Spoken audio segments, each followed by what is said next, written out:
but really hasn't been lately. A brother and a sister, the youngest of the three. A different dad than my siblings, I was the only street. My mother was always cooking, she got that from her mom. They both inspired me, that's why my Brussels sprouts are the bomb. Mom would bump Motown, we would always sing along. We'll get into that more later, cause that's another song. Celeste Christine the oldest, 12 years older than me. A pop culture 80s girl and a cheerleader supreme. Met the father of her children before she graduated. Both went to college locally, both received their education. Christy did hair, so my shit was always fresh. Had a Nike swoosh in the back, spike top and 3 steps. And yes, of course, guess, Bugle Boys and Skids, Reebok pumps, diamond cells, starter jackets were my digs.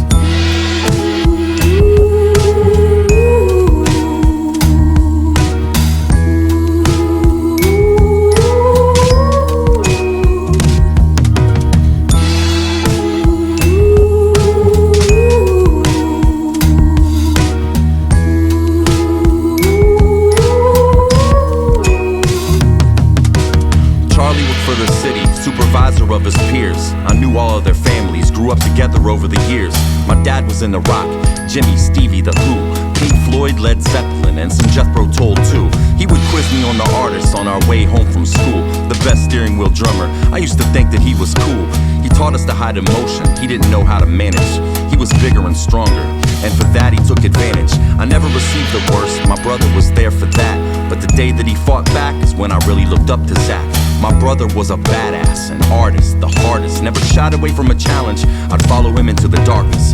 He was always drawing, listening to Michael Jackson and Prince. He was my role model, I haven't had a hero since. He tried to settle down, but his demons got the best of him. Destroyed his creativity and poisoned all the rest of him.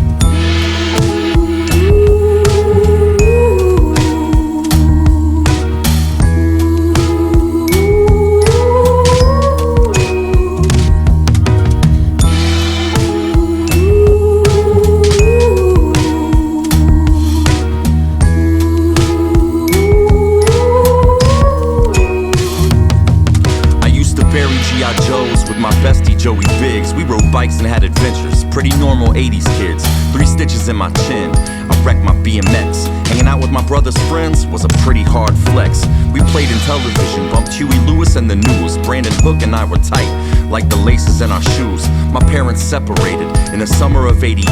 That was the biggest change that I'd experienced to date.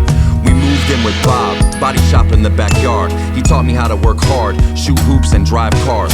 He liked to be aggressive, put his hands around my neck. He liked to pin me down, said he was teaching me respect. I never acted out my plans, put my pain inside of my tablets. Masked my stress and actions that would later become my habits. But I can't complain, life's been pretty amazing. Plus I get to teach what I've learned to the kids that I am raising.